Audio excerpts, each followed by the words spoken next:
Right, welcome to this complete army video for the Tau Empire. So 2,000 point army here. The plans to go through the list, a chance just to come away from our games and just to go theoretically through the army, talk about the units that I've chosen and why. We'll give you the points values. There should be a list for you in the video description below, and you're welcome to copy this list or take elements from it for your own games of Warhammer 40,000. So just to mention at this stage, I've set my Tau army out. The background here is one of our tabletop setups here. So the battle mat is from gamemat.eu. And I'll leave a link for it in the video description below. And also you can see some of the pre-painted terrain just in the background there from gamemat.eu as well. It's the industrial terrain set available from them. Links below for gamemat.eu. You'll also see a discount code for 11% off, and that applies across the store. They're also shipping worldwide, so they can get the mats, all shapes and sizes available, and also the pre-painted terrain sets available from them as well. Links below. So currently on the channel, at the point of filming, the Tau are defending the channel title. They are the champions on the channel. Blistering firepower has been their hallmark. Why get in close combat? It's where it gets messy. It's cleaner and efficient for the Tau just to gun targets down. Doesn't win you many friends. A lot of hate out there for the Tau, but you just have to just get on with it when in a game. There's no point in hanging around. You have to just blow units away. It's the only hope you've got. If you're reached in close combat, you're in massive trouble. So your best hope is your firepower. It needs to be really good if you're going to go on to win games. Because unlike other factions that can fight their way onto objectives, you can't really do that with a Tau. In close combat, you've got to shoot, clear, and then move on to objectives, and you've got to be quite quick, so there's pressure on the Tau. But we'll talk about tactics as we go along, and how to do well games using Tau.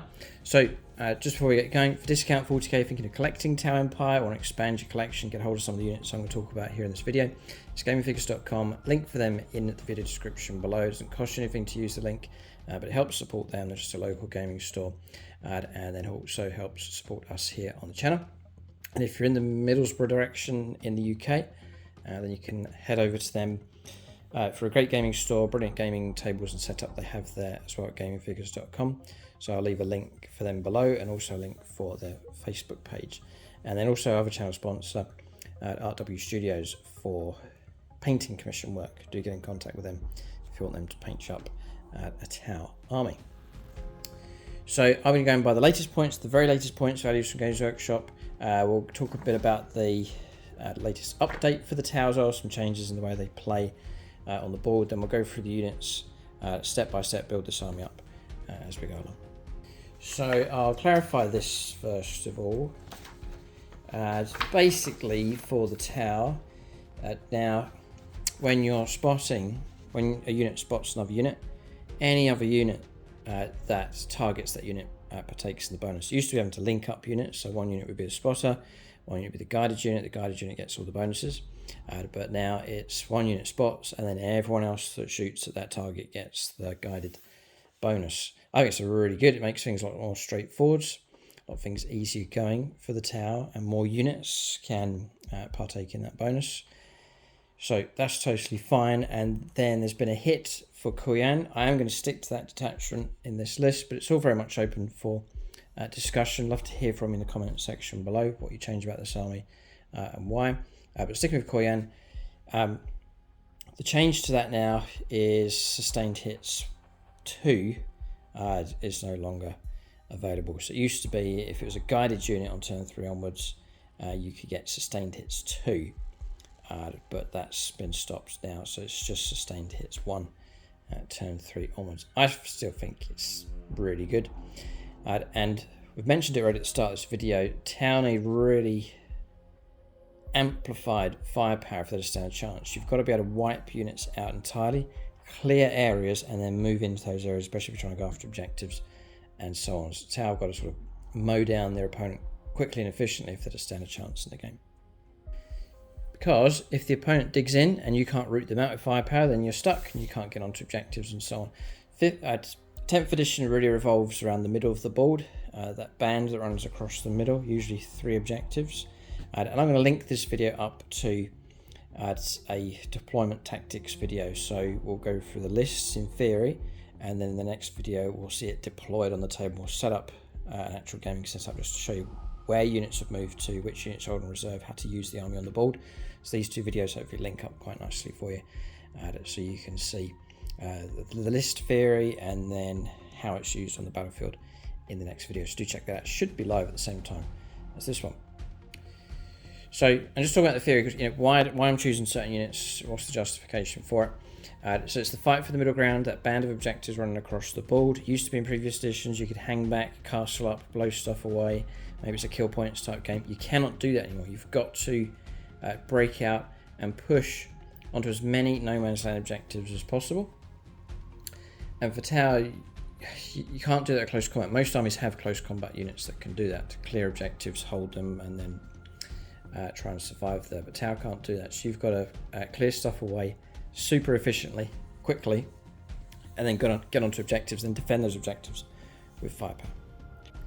Then the other way to play the Tau, or I suppose it links to what I've been talking about, claiming the middle ground, and that is to be the patient hunter, which is one of the Tau tactics. So on the first few turns of the game, focus on weakening the opponent, wiping out units, not so worried about grabbing objectives and claiming ground, but more to soften up the opponent, overwhelm them with firepower, dominate the board with firepower, and then once you clear big holes in their lines, again these are done quickly, then the middle stage and the late stage of the game, then push out onto the objectives and claim them and rake in the points and sort of play catch up with that. So that works pretty good. I think you need to most of the time. Turn one, it's quite rare that I would try and claim objectives. The opponent's rushing to do it as well, so the main focus would be the destruction of the units as much as possible. So firepower domination is key, and so I've built units here that hopefully will kill well enough with shooting. So Kauyon detached, I'm not going to go through the whole thing, but there is a bonus actually. Yeah, I've got it written down actually here in the book. So when you turn 3 onwards, you get sustained hits 1 for your firepower. If the unit has been guided, so you have guided it, you will get ignoring modifiers to the hit roll, which is used with opponents trying to play shenanigans like smoke and so on. Then you get ignoring those modifiers, which will keep keep the rate of your firepower, the efficiency of it that bit higher. So I'm not going to run through all this. I'm just going to go straight onto the list. So I'm looking for units that will give me a good home base, which I can turn 1 onwards immediately just start laying down some concentrated decent firepower. So you're going to see some defensive backline, hard hitting, long range firepower on the board. You're going to see some menial units, small units of infantry for moving out, holding objectives, for screening, blocking gaps as well so the opponent can't deep strike behind. And then like the killing blow, a series of units that can deliver hard hitting firepower strikes on the board, and like ambush type units, so deep striking in like with the crisis battle suits, or flanking and ambushing units with their firepower. It's a tactic that's worked well enough. It keeps the opponent guessing, where's these units going to arrive from, or where they're going to arrive on the board, and so that has proved effective enough. So with that in mind, we'll bring up the units here. I'll give you the points values as we go along as well. So we'll go with my backline defense. We'll do that first of all. So I'm going to lay the foundation for this army. So I'm actually going to go with those 2 hammerheads over there. They are they're superb. The damage that they can cause and their accuracy, they're a fearful thing on the battlefield. The railgun is intimidating for sure. So 2 hammerheads, they've gone up a bit in price. They're now 145 points. I still think that's really good value, nicely below 150. What you've got there is a unit that's, which is just a regular tank really. There's no invuln saves. I usually have these lurking around way back and tucked away behind cover. Certainly I'd hide them away turn 1, just obscure them, keep them away from trouble. And then think about, they've got a 10-inch move, so they can move side to side. Think about where they're going to ambush and move out from, to then lay down firepower. We can talk about that. I'll sort of show you a lot better in the deployment tactics video. But these are my sniping tanks for the early part of the game at least. You can bulldoze ahead with them later on in the game just to push on to objectives. They're tough enough, got OC of 3. They do have 14 wounds, there's plenty of wounds on them. 3 up save, 10-inch move, toughness 10. So not too bad, no invuln save. If the opponent can build up enough firepower, they'll take them down. So usually I try and obscure them, keep them tucked away, and then just pick my shots carefully. And those shots can be exceptionally accurate and dangerous. And I always love the design. As soon as when I was starting to collect out, I saw the Hammerhead design, and it's just a fantastic model. In fact, I'm going to pick it up here because this video is partly hobby time as well. So there it is. Just an iconic piece of kit for the tower. So my original colour scheme was all grey. I've since added a spot colour, the orange, just to help it pop out a little bit. And I've chipped it up as well. Added some extra grime to it, just to make it a bit more battle hardened. Full tutorials for the tower on the channel. You can look up tower painting tutorials, and it will show you how to paint the different units on the channel. So you're welcome to copy the scheme. So 2 hammerheads are in. It's the railgun's the feared thing. It's exceptionally accurate. So you've got 72-inch range. You've got the board covered with that main gun. It is just the one shot, which usually would be quite a nervous thing for 40k players, but you can get this very accurate indeed. It's heavy, so if you sit still, you can get +1 to hit rolls. So there's one of the bonuses you can get. Starting on a 4+, but you can really improve that. And then strength 20, which is fantastic. Like a toughness 10 tank, it's going to be 2s to wound. It's AP -5, which is devastating for non-invuln save armor. And then the standard damage is D6 +6, so between 7 and 12 wounds for that shot. Certainly dangerous enough. Devastating wounds as well. If you get that 6 to wound, you're going to bypass things like invuln saves and so on. So there's that. I'll mention the Seeker missiles. You can take 2 of them. Range 48, 1 shot each, but these are like backup shots. So I'm going to try and take on an enemy tank. I've got my railgun, and then I've got 2 missile shots as well. They come in at forced hit. Again, it can be improved. The 1 shot only. Strength 14, AP -3 and D6 +1 damage. So potent enough. You can take 2 of them on a hammerhead. So each one of those is carrying 2 rockets each. So how to increase the ballistic skill on those? So you get things like guided. So if you guide them in, you're going to get +1 to your ballistic skill. So you're going to go from forced hit to 3, so already really good.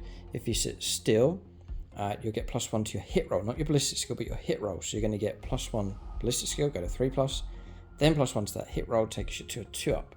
So if you sit still with one of those, you'll be hitting on 2s. So exceptionally reliable firepower.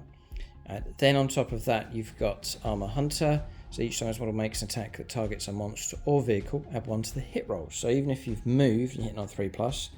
If you're picking on a monster or vehicle, which is usually your target, you're going to get +1 to hit roll, so you can still retain your 2+ to hit. So you've now got a very, very dangerous gun, exceptionally good firepower, brilliant range, and that's why I've taken 2 hammerheads. 1's just not enough, 2's great. 3, yeah, I would seriously consider taking 3. Depends how much anti-armor you need.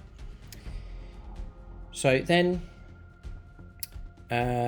you have another roll. Targeting array. Each time this model is selected to shoot, you can reroll 1 hit roll and reroll 1 wound roll, resolving those attacks. Now you've got a weapon that's as good as you can get.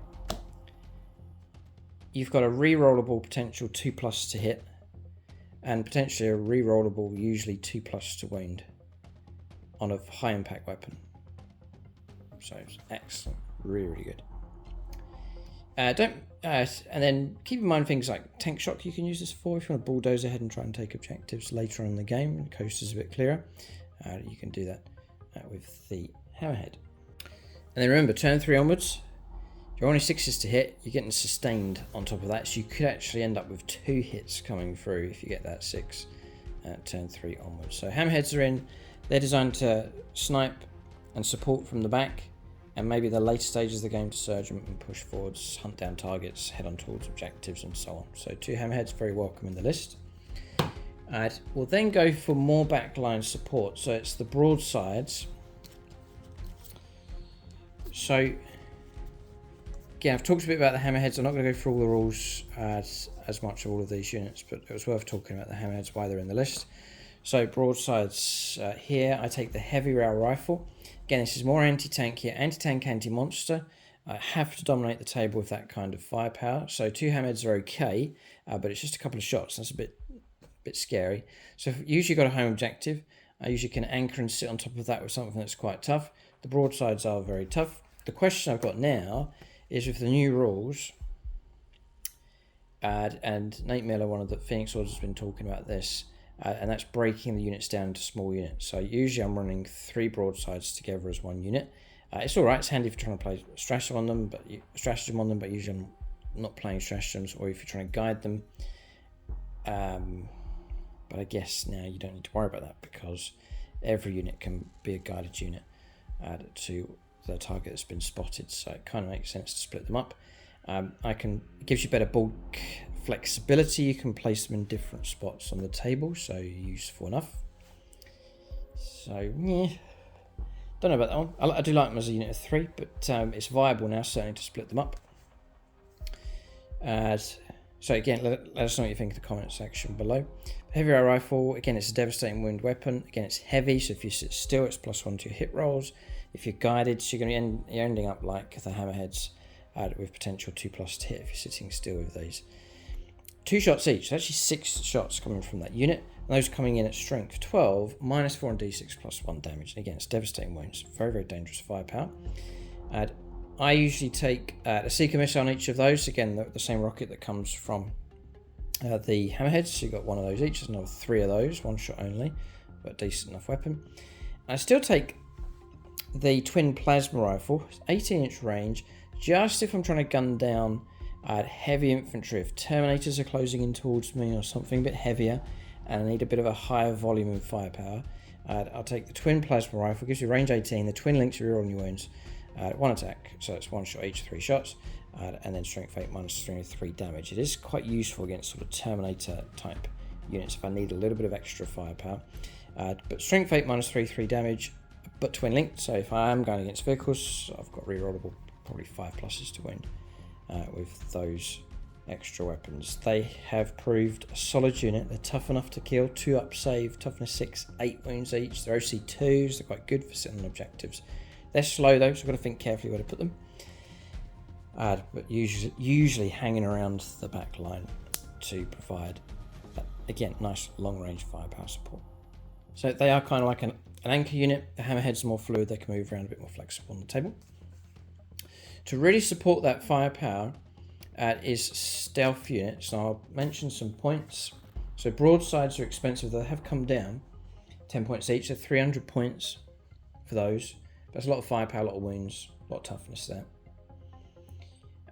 Drones, for these, I take 1 marker drone so that I can advance with the unit and still shoot.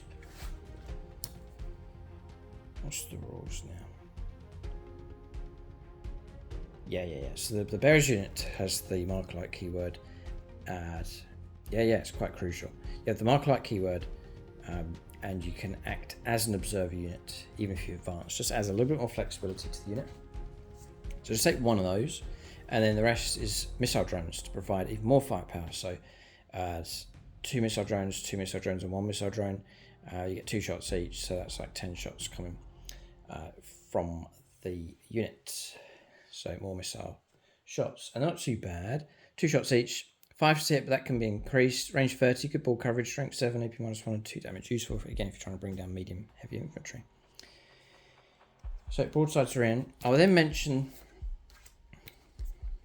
because it links to them, the stealth teams. Now, I've been able to keep them in.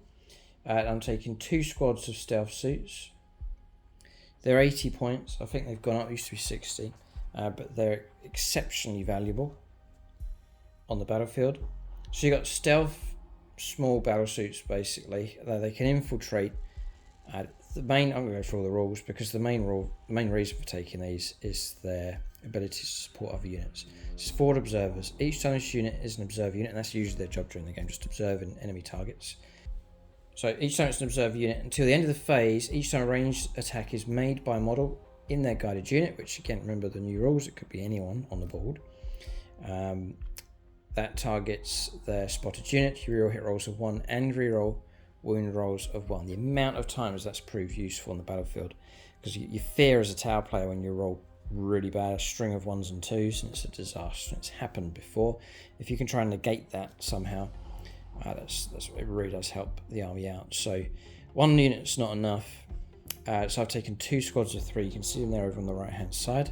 80 points a time, but if you're using them consistently throughout the game, supporting your best firepower, wherever it's coming from, I think they're invaluable in the list. They're also useful as little units for grabbing secondaries, quietly moving out to objectives and so on, but primarily in the game, and you'll see it in the deployment tactics video, they're hanging around the back looking for good angles just to light up targets for the heavy guns. So stealth teams are in. Then backline. Usually I'm thinking of units that usually deploy on the board. So I'm going to talk about fire warriors across there. You can see 2 squads of 10 with pulse rifles. They're quite low impact. They can lay down a bit of firepower. It usually just bounces off stuff. You can pick off a few casualties here and there. I usually take them as screening units to screen out my front line. Use them for fulfilling secondaries, and then for holding objectives, just sort of menial work on the board. I don't expect too much from them, and usually don't get too much from them as well. But they're in, and they're cheap enough. Strike team now is 75 points a time. It bulks your army out quite nicely. You need screening units. You need units to do actions on objectives and so on. To increase their durability, I have taken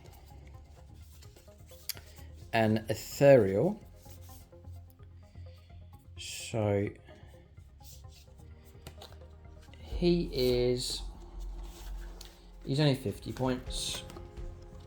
He's going to give, and usually I'll put him with one of the strike teams.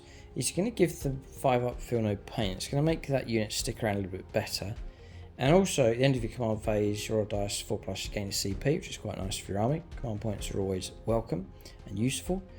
So he's able to harvest those at half the time. It's half a chance each turn, bringing that in. Which is helpful enough if you are doing well with your secondaries and you're fulfilling your secondaries and you're not discarding any and picking up CP. He can help you gain them whilst you're doing that. So he's useful enough. He's only 50 points. And he'll bolster that unit, help it survive a bit longer if you're trying to hold on to objective, for example. I give him 2 drones, again, just to give him more wounds, make him a bit more difficult to kill, taking him to 5 wounds. For all my infantry and the stealth team, the loadout's the same. Yeah. So I go for Guardian Drone, -1 to the wound roll, try and make him a bit more durable. And then also I give them a gun drone now, as advised by Nate Miller. The gun drone firepower, the pulse carbines have the assault keyword, which means when they advance they're eligible to shoot. Therefore, if they're eligible to shoot when they advance, they can guide units. So it makes them a bit more flexible in that regard. Just a little tweak with the drone options, a couple of little DACA shots as well. So Ethereal's in,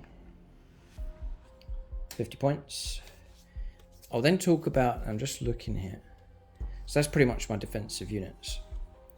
So Fire Warriors, 2 squads. Ethereal Drone's one of them. 2 Hammerheads. Broadsides to sit and anchor. Usually home objective, don't have to. And that's my defensive block. I've then got some floating observers in the form of the 2 stealth teams. And then we'll talk about, logically, I think, the Ghostkeel next. So it's proved to be exceptionally useful. It's a unit that's going to usually float around, drift around in a quieter part of the battlefield, and that can happen. If there's an objective that's quite neglected, I'll usually try and have him heading towards that. The opponent's got to get close to him to try and bring him down, because for the size of him, he has infiltrate, but also lone operatives. The opponent's got to get within 12 to even fire at that thing. So it's great for harassing the opponent. Not too much, don't want to get them to don't want to intimidate them too much, have them come after you. But it's useful for operating in no man's land, sort of a quieter area on the board. but it's proved a useful option for sure. 2 up save base, 12 wounds. It's tough enough. Toughness 8, 10-inch move. OC of 3, it's not too bad for sitting on objectives. It can absorb damage pretty good. It's a good profile. And the stealth drones, it's got 2 of those. You can change damage result to 0 just for each drone, so twice during the game. So a couple of las cannon shots come through. You can just drop a couple of drones, just absorb that firepower and keep it off with the Ghostkeel. So he's durable enough for sure.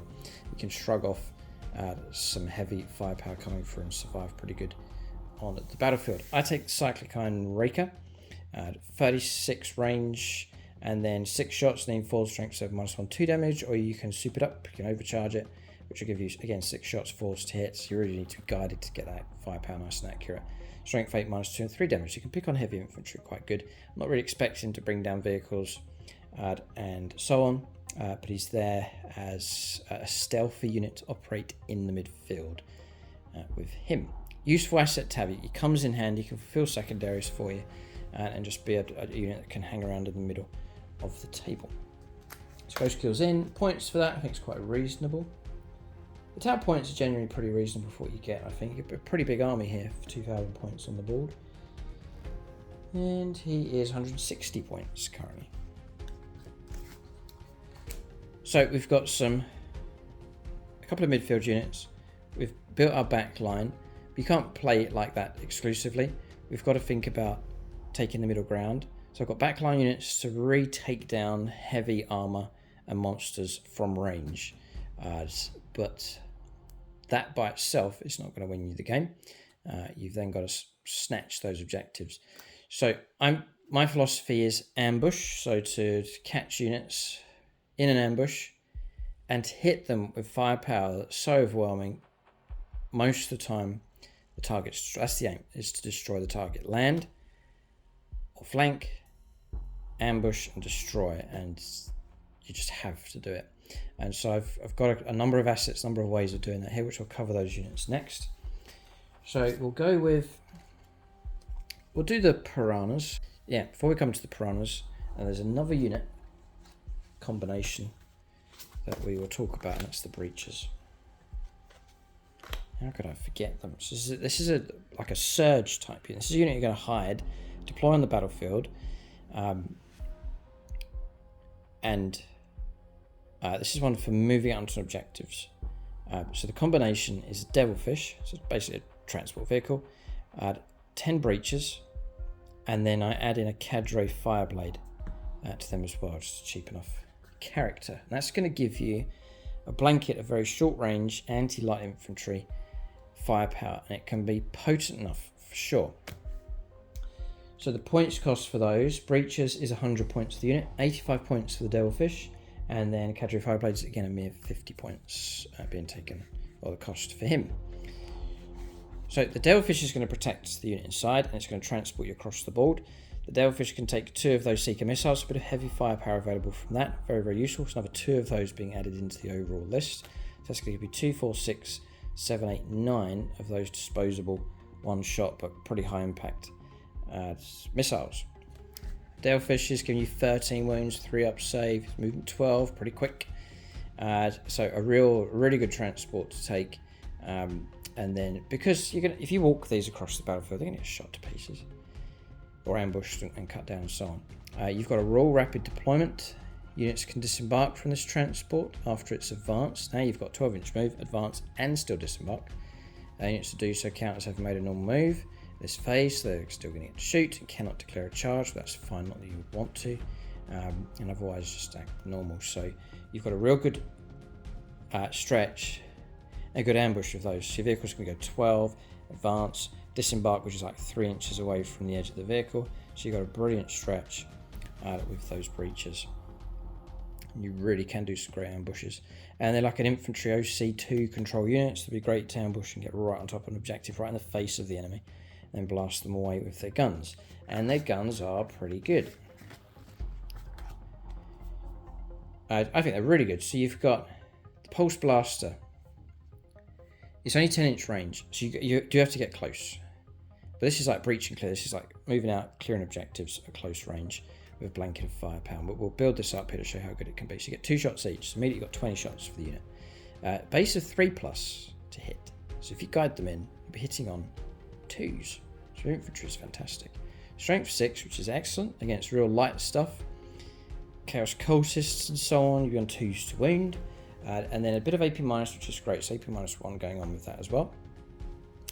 And then just gets better and better. So you've got breach and clear. Each time mod on this unit makes a ranged attack that targets an unit whilst in ranged objective mark. You can reroll the wound roll. So remember we talked about using them to try and clear and take an objective.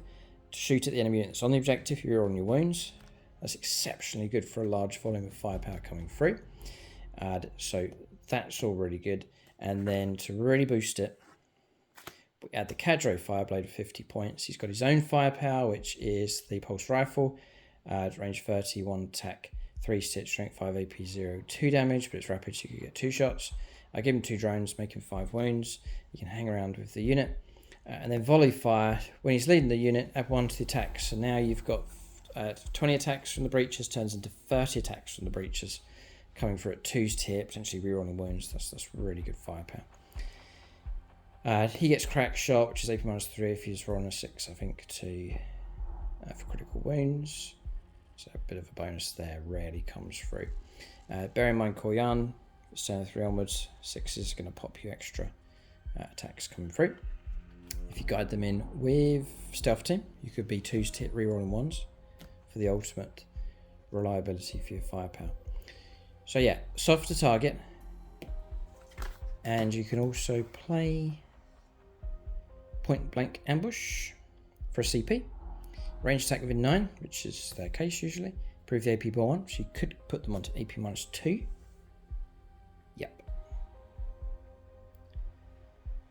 I think if they're lit up by marker-like keywords unit, you're stripping cover as well. So you can reduce the armor down on a target. So light infantry should usually be in massive trouble. It's great for clearing screens or for taking out enemy units, lightly armed enemy units on objectives. So we've now got a back line.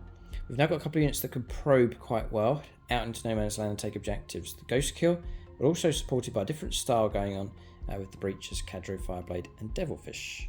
But again, all of that by itself is not going to be enough. Dabbling in no man's land is not going to win us games. Holding at the back line is not going to win us games. We've got to put some heavier stuff into the middle of the board. So the next unit is Piranhas, and there's discussion whether I should split these up into individual units. You're going to get a lot more flexibility with them. Don't usually play stratagems on them, so it probably makes sense to split them up. It probably really does. I could bring on, instead of having to bring on the whole unit, I could bring on one at a time. I could bring on different flanks. I could wait till late in the game and just get them round behind the opponent into their deployment zone. Individual units would be great for secondaries. Yeah, okay. We'll have to experiment with that.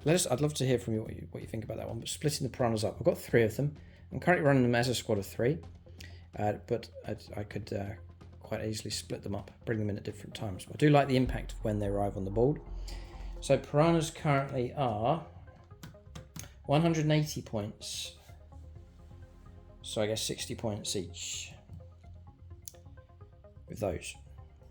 Now, they're so worth taking. You've got toughness 7, 4 up save. You've got 7 wounds. OC of 2. They are handy for grabbing and holding objectives. 14-inch move. They're exceptionally quick on the board. They're really, really quick. You got the burst cannon, but I give them the fusion blaster. Range 12. One shot in 4s. You can guide them in. Strength 9 minus 4 and D6 damage. It's melt of 4 if you can get within range 6. Dangerous enough.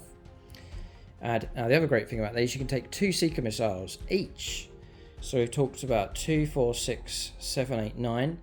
Now you've got 9, 10, 11, 12, 13, 14, 15 Seeker missiles on the board, thanks to those. And when they ambush, when they arrive on the board, I usually bring them in to help take on an armoured target. So say there's a Rogal Dawn. I've got a couple of Hammerheads lined up to try and take it on, but I really want to make sure it's destroyed. I'll ambush with these, and they can unleash all of their rockets to support and really try and bring the target down. So a great ambush support firepower type unit with the Piranhas. Useful for working around the edges of the table, secondaries, getting into table quarters, lending a bit of firepower support. Because when those missiles are gone, they've just got the fusion blaster ready.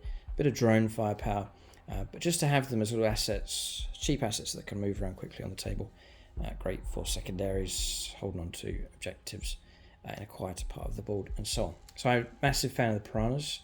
I semi-recently just brought them out of my box and chipped them up, grimed them up a little bit, added the orange, and really glad to have these. They are great. It's a real nice kit as well for the towers. They come highly recommended, and I think they're very, very good value for their points. So I've now got one of my ambush type units, but in a different style. We're going to go over to one of my favourite elements of the Tau faction, and that is the battlesuit options. These must be hard hitting on the table for taking out two types of targets: a heavy infantry target and a vehicle type target of some kind. So I've covered all the points so far. It doesn't really matter which combination we go for. We'll go with Sunforge first of all. So I'll show you these commanders. So we've got Commander Ghosttide, and one of the themes I've really liked with the Tau is running the double commander. Just love the idea of it. Two commanders just working side by side in partnership on the battlefield. So there's the new commander, Commander NATO. Donated by Nate Miller, so named him appropriately. And you can see I've done the basing of the High Fleet Leviathan. He's cut down some monster, perhaps single-handedly. It's one of my favourite kits for the Tau. The Tau Commander kit is so versatile. The weapon options, the loadouts, you can build different types.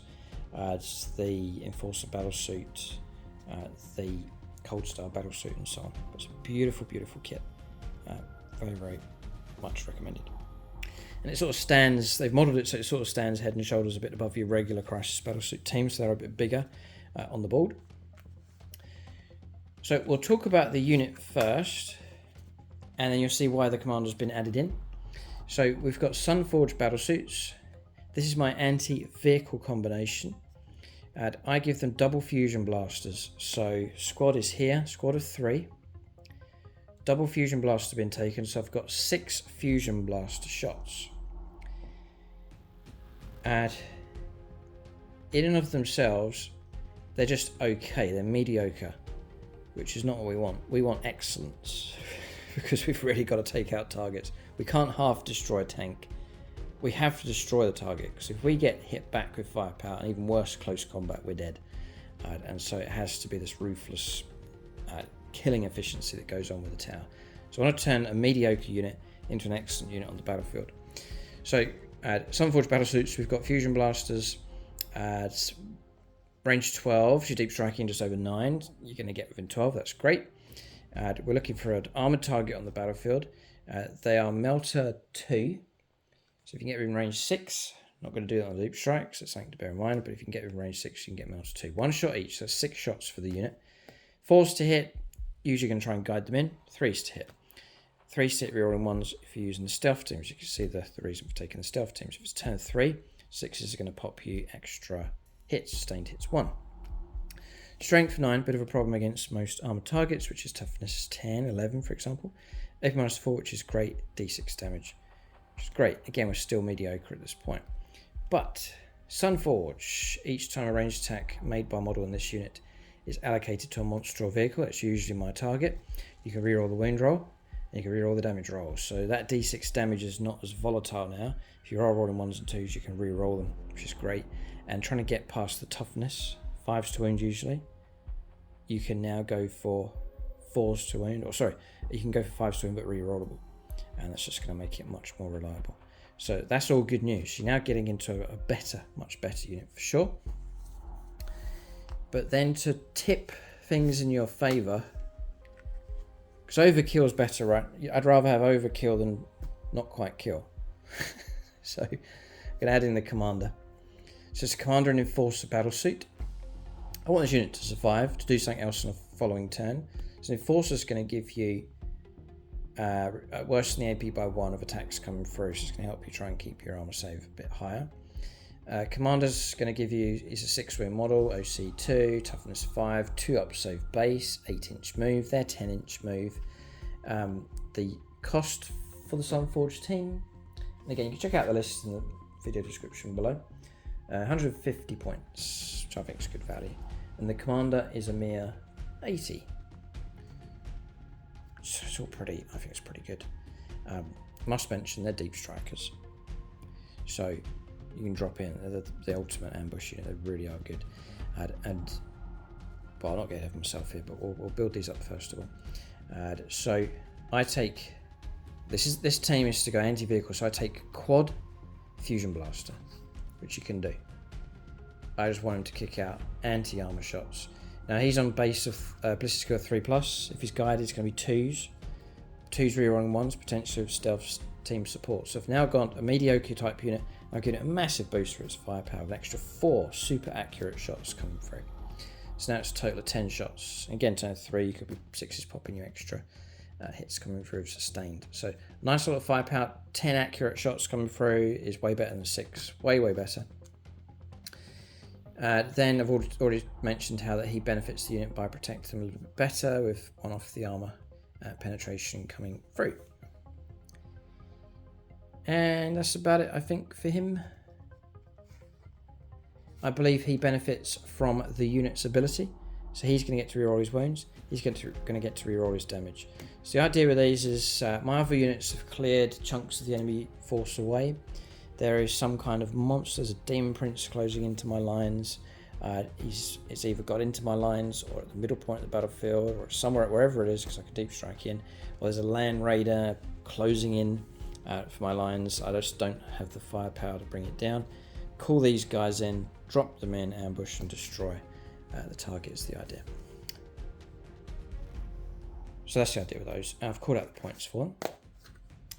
So similar philosophy, but different target with the next combination, which is the Fireknife configuration. So Fireknife battle suits with, they're here, 3 of them, with a commander. That's Commander NATO. He'll drop in with those. And again, it's the same idea, taking a mediocre unit, add a commander, make them excellent. And their job is to take on medium heavy infantry. And I've got to plaster them with enough hits to try and wipe targets. So 6 aggressors, what I'm going to do about that, call this unit in to try and completely wipe them out and then flow over onto any characters perhaps buried in the unit. So I was going to say, these deep strike units are great to have in your back pocket in the game, to have them off the board in deep strike. You call them in as and when you need them. It makes the opponent just keep an eye out, keep an eye over their shoulder. They don't know where the ambush is going to come from. It keeps them on edge. They can't move freely. They've got to try and block areas of the ball, and it just creates a headache for them. And hopefully you can deep strike at the right time, at the right place, and then tip that firepower in your favour. So that's the idea with those. And they've got the follow-up speed to shoot, to land, shoot, clear, and then follow up with extra firepower moving onto objectives as well. That's the idea with those. So, Fireknife battlesuits. So I take the plasma rifles. Again, 1 shot each, got 2 of them. So 6 shots of plasma rifles, need 4s, guide them in, use stealth team and so on. Strength 8, -3, 3 damage. So real good medium heavy infantry killer, that weapon. But we've only got 6 shots so far. Now you do have, you've got built-in reroll hit rolls of 1 for these, great. If it's a unit that's at its starting strength, so fresh enemy unit, you can reroll your hit rolls. So potential of 3s to hit, maybe rerolling 1s. Rerollables, great. Rerolling 1s or rerolling the hit roll, it's fine. So it's okay, but we need help. So we take the commander. I give him quad plasma rifle. So another 4 very accurate shots, 3s to hit, 2s to hit, potentially rerolling 1s just to give a real boost to that unit. We then go for the so he benefits from the option of reroll and the hit roll for the unit. And Coldstar, whilst he's leading the unit, models unit have a move characteristic of 12. This is going to boost his own unit to give him from movement 10 to movement 12. So they're very, very quick around the board. And Ranged weapons get the assault keywords. Now you can advance and still carry on with your firepower. So once you've landed, once you've ambushed, you've got tremendous speed with these and the ability to lay down more blanket firepower. The other thing to point out is once you've landed and the target perhaps has survived, if it moves to move away from you, towards you, charge you, bear in mind you've got Overwatch. So you can, especially turn 3 onwards, 6s to hit. If you pop any 6s, it's going to give you those extra sustained hits coming through as well. So the opponents, if they survive the first round of firepower, they can get caught on a sort of follow-up with Overwatch as well. So keep that in mind as a great tactic. So that's his job. Blanket of firepower, take out heavy infantry is the plan with him. And the idea of both of these units is to go for the wipeout, land, hit hard, wipe out target. Costs for those, 95 points to the commander in the Coldstar, and 130 for the Fireknife configuration. So roughly the same kind of points cost. My points went up for most of my units, but I was able to, so I had to drop a couple of upgrades, but I have managed to keep one, which is Exemplar of the Kauyon.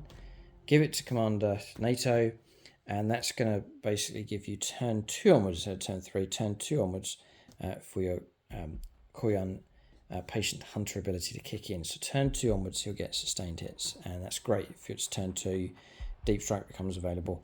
As soon as you go for that on turn 2, you're going to get the benefit of sustained hits 1, which is more than welcome. So there's been talk of, I think Nate's mentioned, about swapping the commanders around. Or the upgrades, or the upgrade around. Give the upgrade instead to the fusion team. Makes sense. So there's that to think about. I love the combination though. Three crisis teams members and a commander. I'm always tempted to go for the triple. Yeah. So, but what would you drop? And that's the other point. That's the other point in this video, is to talk about what units would you drop. What are the weakest units here, do you reckon? And what units do I need to add in? Is the army balanced enough? Have we got too much anti-tank? Not enough. Just let us know what you think in the comments section below. That is the list. By my calculations, it comes to 1975 points. There are 25 points spare.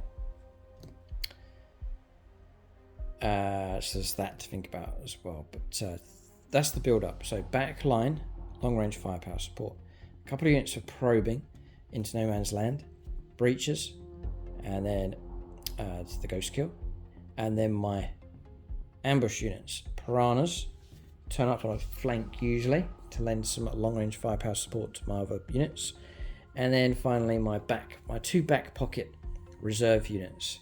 One specialised for anti-vehicle, anti-monster, which is the Sunforge team with Commander Ghosttide, and then the other one is anti-heavy infantry, which will be repulsed hopefully by Commander NATO and his Fireknife Crisis Battlesuit team. So that's the list here for the tower. Do check out the other video that's linked to this one, which will be updated as fresh with the list and so on, and that is the deployment tactics video. How do you deploy the army, how to use it on the board? We've talked theoretically about it, but I'm actually going to set up a table. We'll put out some objective markers and a deployment zone. I'll do a full-on deployment just to show you how that works for this tower list. It's great to see the list in theory, but practically, how does it work on the battlefield? You can check out that video. Gamingfigures.com, link for them in the video description below. Do pop in and see them if you're in the local area as well. And then for painting commissions, perhaps you have the funds but not the time, then you can get a painting commission studio to paint your army up, and it's Art W Studio. Link for them in the video description below. Keep a lookout for more videos for the tower. If you've enjoyed this series, do give us a thumbs up and a comment. It helps support these videos coming through. And if you want to see the tower in action, just check out our battle reports on membership, and on YouTube you can see the tower fighting. I think the latest game we've played is on membership. It's against James's Astra Militarum, a real test of firepower against James's tanks in that game. You can follow the link below for channel membership to unlock bonus content, including the extra battle reports that we do. Thanks for watching. Tune in next time.